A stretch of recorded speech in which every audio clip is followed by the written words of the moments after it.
Gold trusted gold buyers. మీరు తాకట్టు పెట్టిన బంగారాన్ని విడిపించి ఈ రోజు ఉన్న మార్కెట్ ధరకు కొనబడను.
మోహిని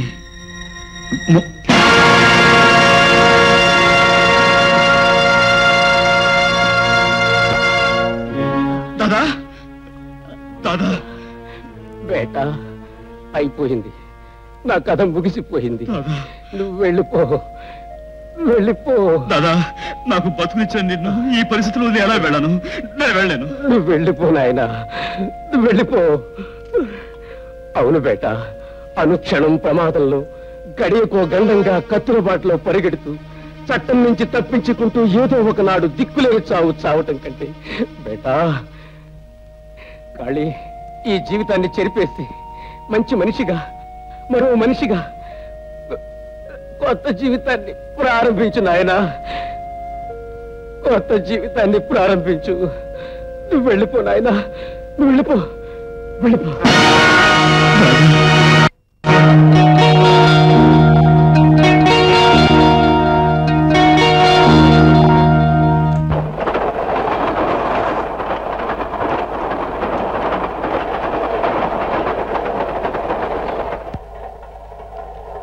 ఎక్స్క్యూజ్ మీ, మీ బాక్స్ అలా పెడతాను. All right.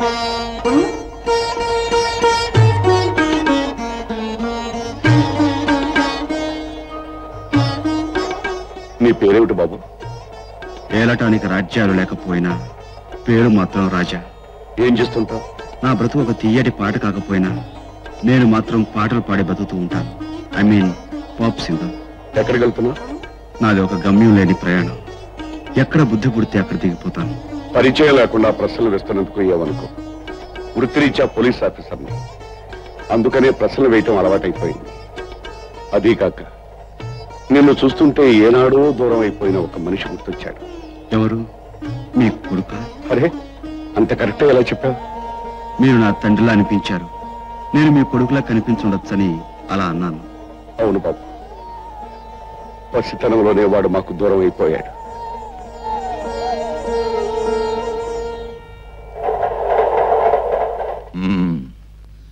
చూడు కైలాసం, ఈ ఊరు మొత్తానికి మన ఇద్దరమే మొగుళ్ళు.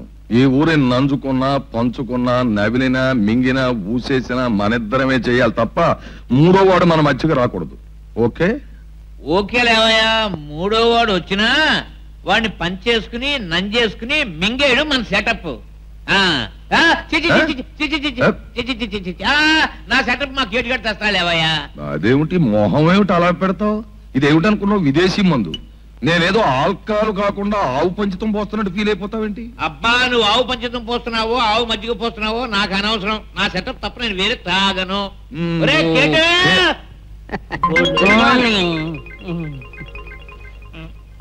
చూడబో అద్దా, ఈ రెండు ఒక తల్లి పాలే. అది స్కాచే ఇది స్కాచే. అయినా నా ఇంటికి వస్తూ నీ మందు తెచ్చుకు తాగడం చాలా బ్యాడ్. ఏమిటా బ్యాడ్? నీ ఇంటికి వచ్చాను కాబట్టి నీ మందు తాగేసి నీ మంచం ఎక్కేసి నేను పెట్టి ఖాళీ చేసి నేను ఉట్టేమంటా? నీతో మాట్లాడడం కంటే ఆరిటి తొక్క మీద కాలేయడం బెటర్. చాలరా, వెయ్యి అర తొక్క మీద కాలు. ఇదిగో మీ ఇద్దరు బయటకు పోండి, బయటికి పోండి. చూడలేదు బేడలేదు, నేను చూసుకుంటాను. పోవాలి బయటకు. నువ్వు వెళ్ళి. అయినా కైలాసం, ఓ మాట చెప్పు, అసలు నేను ఎప్పుడైనా మందులో విషం కలిపి నేను చంపేస్తాను, నా మీద డౌటా? డౌటే. నువ్వు ఇచ్చిన ఇస్తావు. ఏం పెద్ద బుద్ధిమంతుడు నువ్వు? ఎంత బుద్ధిమంతుడికైనా నీలాంటి గుంట నక్కను చూస్తే విషం ఇచ్చి చంపేయాలని కూడా అనిపిస్తుంది. కానీ చీర్స్. సరేగానే బావా, నీ దొంగ బియ్యం వ్యాపారం బాగా సాగుతుందా, లేకపోతే చెక్కు పోస్ట్ దగ్గర ఎవరైనా చెక్కుతున్నారా? ఎవడు చెక్కలేడు, ఓకే. కానీ నేను చెక్కే పడాలని నీ సత్సంకల్పం. కానీ హైదరాబాద్ లో మా బావ అక్కడ మంత్రిగా ఉన్నంత కాలం నా వ్యాపారానికి ఏం డోకా ఉండదు, ఓకే. నువ్వే జాగ్రత్తగా ఉండాలి. ఏంటంట? నీ దొంగసారా వ్యాపారం, నీ క్లబ్ వ్యవహారం బయటపడితే తలుపులకు బలిలా కటకటాలనుక నలిగిపోతావు. ఏమి నేను నలగను. హైదరాబాద్ లో మా బావ మంత్రిగా ఉన్నంత కాలం మనకి ఏమీ డోకలేదు. ఆయన చాలా మందితో కనెక్షన్ పెట్టుకుని ఉన్నాడు. కనెక్షన్స్ ఉన్నాయి. మీ బావకి బాగా బ్యాడ్ నేమ్ ఉంది. మీ బావకున్నంత బ్యాడ్ నేమ్ మా బావకి ఏమీ లేదు. పైగా కోతి కొబ్బరికాయ దొరికినట్టు మీ బావ మినిస్ట్రీ డాన్స్ చేస్తున్నాడు. రేపో మాపో పోలీసులు అంటే జ్ఞాపకం వచ్చింది బావా. ఏమిటి? ఆనందరావు అని చౌరి చెట్టు ఉండేవాడు, గుర్తుందా నీకు? అలా మర్చిపోతాం. ఆడు కొట్టిన దెబ్బ సారా చూపుతో నిన్ను, బస్తా బియ్యంతో నన్ను పట్టుకుని 3 మాసాల కటకటాలు వెనకాల చూశాడు కదా. అప్పుడు ఆడు కొడుకే కదా ఇప్పుడు ఇక్కడ ఎస్ఐగా ఉంటున్నది. తెలుసు. రేపు అదే ఆనందరావు ఎస్పీగా మన ఊళ్ళో ఛార్జ్ తీసుకోవడానికి రాబోతున్నాడు. అవునట బావా, అవునట. వాడొస్తే కప్పల మీద పావు స్వారీ చేసినట్టు మన మీదకి వచ్చేస్తాడు, ఓకే? అదే బావా, నాకు మతిమతిలో లేదు. ఏం చేయాలి? అవ్వకు. మన జనం బెజవాడ స్టేషన్ లో ఎక్కి వాడు కూడా రామకీర్తన పాడించేసి రాజమండ్రిలో దిగిపోతారు, ఓకే?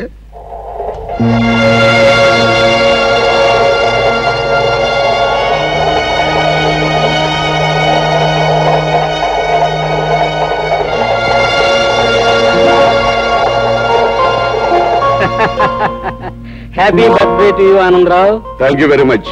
వట్టి విషయం చెప్పడమైనా బహుమతి ఏమైనా ఉందా? నా కూతుర్నే నీకు కోడలుగా ఇచ్చేస్తున్నాను. ఇంకంతకంటే విలువ బహుమతి ఏం కావాలి నీకు? చూసావా శారదా, మనం కట్నం ఎక్కడ అడుగుతామోనని ముందర కాళ్ళకి బంధం వేస్తూ కూతురు బహుమతి అంటూ పైసా ఖర్చు లేకుండా మన చేతిలో పెడుతున్నాడు. గొప్ప తెలివైన వాడు.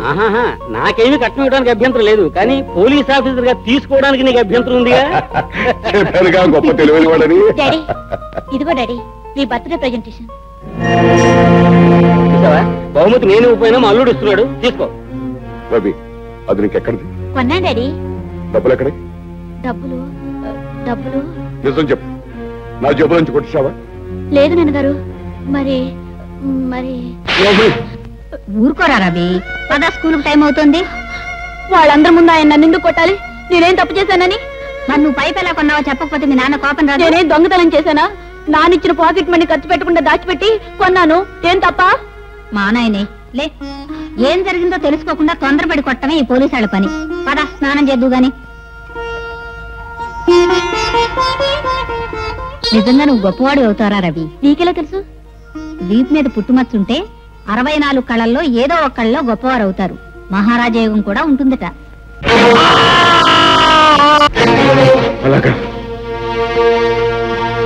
ఏమండి? రవి ఆగు! రవి రవి ఆగు! ఆగు!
దెబ్బతైనట్టుంది.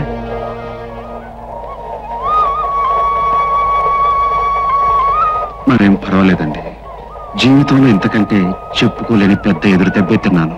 థ్యాంక్స్ రాజా. నువ్వు లేకపోతే నా ప్రాణాలకే ప్రమాదం జరిగింది. ఏదో కారణం ఉండబట్టి ఆ దేవుడు మనుషుల్ని విడదీయటం కలపటం చేస్తూ ఉంటాడు. నిజమే. మనకు అర్థం కాకపోయినా జరిగే ప్రతి సంఘటనకి ఏదో ఒక అర్థం ఉండే ఉంటుంది. వెళ్దాం పద. పద.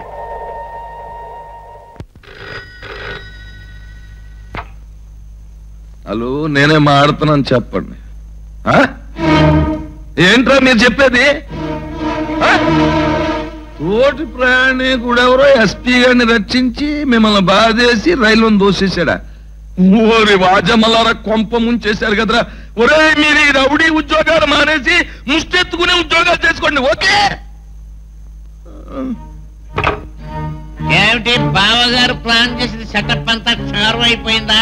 మరి మొహం చూస్తేనే తెలుస్తుంది కదండి, మొత్తం మనంతా మోగాళ్ళ కింద జారిపోయింది. ఒరే కేటు, మన సెటప్ అంతా సర్దేసే. అలాగే సార్. మనం వేద్దాం ప్లాన్. వస్తాను మందట్టురా సోరాయికు పడుకొచ్చాయి. అమ్మా అమ్మా, నాన్నగారు చర్చుడు. రారాజా, ఇదే మన ఇల్లు. రండి రండి. ఏమిటా ఇంత ఆలస్యం అయింది అనుకుంటున్నాను. ప్రయాణం బాగా జరిగిందా?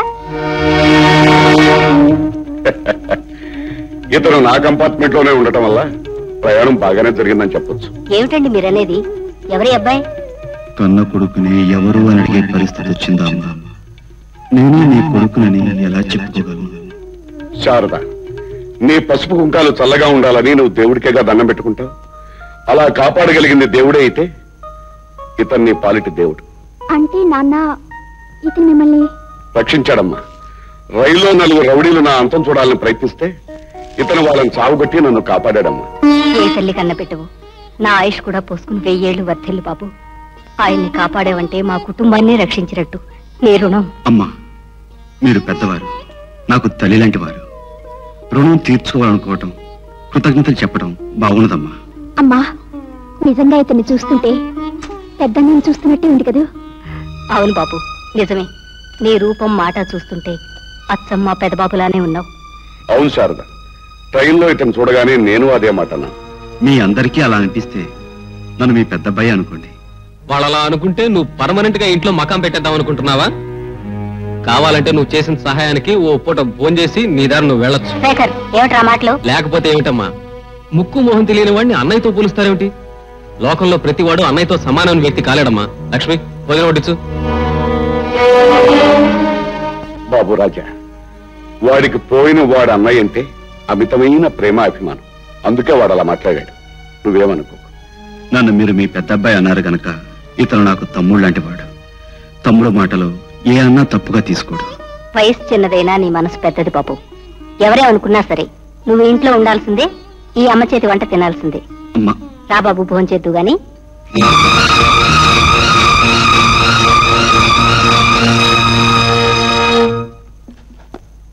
వచ్చావా తల్లి? రారా. సొమ్ము కోసమేనా? అవును. పేరంటంలో మంగళహారతి పాడినట్టు పతివ్రతలా తయారై ఇచ్చి పాడితే క్లబ్ కస్టమర్స్ రావడం లేదు, కష్టాలు వస్తున్నాయి.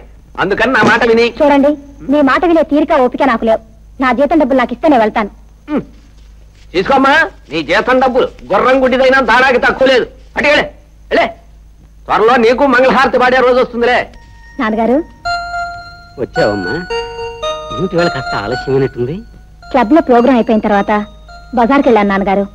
మీరు ఈ మధ్య మరీ నీరసంగా కనిపిస్తున్నారని ఈ టానిక్లు అవి తీసుకొచ్చాను. ఏ కన్న తండ్రి అయినా తన కష్టంతో ఆడపిల్లను బ్రతికించాలి గాని ఆడపిల్ల కష్టంతో తను బతకూడదమ్మా. ఏం చేస్తాం? కళ్ళు లేకుండా చేసి నాకు ఈ కర్మ పట్టించాడా భగవంతుడు. నాన్న, ఎన్నిసార్లు చెప్పాను అలా మాట్లాడొద్దని. ఒక కుటుంబంలో శక్తి ఉన్న వాళ్ళు సంపాదిస్తారు, మిగిలిన వాళ్ళని పోషిస్తారు. అది ఆడపిల్ల కావచ్చు, మగపిల్లవాడు కావచ్చు. దాంట్లో తప్పే ఉంది. నేను సంపాదించేది నా వాళ్ళ కోసమే కానీ పరాయి వాళ్ళ కోసమేం కాదుగా. Correct sister. ఆహా, స్కాచ్ విస్కీ లాంటి మాట చెప్పావు. సంపాదన నీ వాళ్ళ కోసమే అన్నావు గనక ఏది ఈ అన్నయ్య కోసం అర్జెంటుగా ఓ 50 రూపాయలు కొట్టించు. చెయ్యి, తిరుగులేదురా. నీకంటే చిన్నది ఆడపిల్ల సంపాదించి పెడుతుంటే ఆ డబ్బుతో తాగి తమనా ఆడతావా? మగవాడంటే కష్టపడి తల్లిదండ్రులు పోషించాలరా, పశువులాగా. నాన్న, పశువు గిసువు అనొద్దు నాన్న. నన్ను పశువు అంటే నిన్ను కూడా ఆ జాతి కింద జమ కట్టాల్సి ఉంటుంది. నిన్ను అనవసరంగా ఆవేశపడకండి అన్నయ్య. ఇదిగో ఇది తీసుకెళ్ళు. ఆహా, లోకంలో నీలాంటి సిస్టర్ ఎవరికైనా ఉంటే వాడి బ్రతుకు 3 సీసాలు 6 గ్లాసులు అనుకో. థ్యాంక్ యూ సిస్టర్, వస్తాను. Bye bye. పుత్రుడంటే పున్నామ నరకం నుండి తప్పిస్తాడంటారు. వీడు ఇలాంటి పుత్రుడు ఈ లోకంలోనే నరకం చూపిస్తాడమ్మా. అమ్మా, చెప్పడం మరిచాను, ఈవేళ ఆనందరావు అంకులు వచ్చాడమ్మా. చాలాసేపు కూర్చుని జై ఎక్కడని మరీ మరీ అడిగాడు. ఒకసారి వెళ్ళి కనిపించమ్మా. సరే నాన్న. And for more videos, please subscribe to iDream. Please subscribe to iDream. Please subscribe iDream. And please subscribe to iDream. For more videos, subscribe to iDream. please like, share and subscribe to the channel. Congratulations, iDream. Subscribe to iDream. Subscribe to iDream. So subscribe to iDream Media. iDream ki iDream team andarki huge congratulations. Please subscribe iDream Media. Please subscribe to iDream. Subscribe iDream. Please subscribe to iDream. iDream అంటే నా కళల channel subscribe చేసుకున్న నోరు తిరుగుతలేదు, మీరైతే గంట గుర్తు కొట్టండి. For more such videos, please subscribe to iDream. Subscribe to iDream. Please subscribe to iDream. Please subscribe iDream Media. Please do subscribe to iDream. Please subscribe to iDream Media. For best entertainment and information, please subscribe iDream. And don't forget to subscribe to iDream.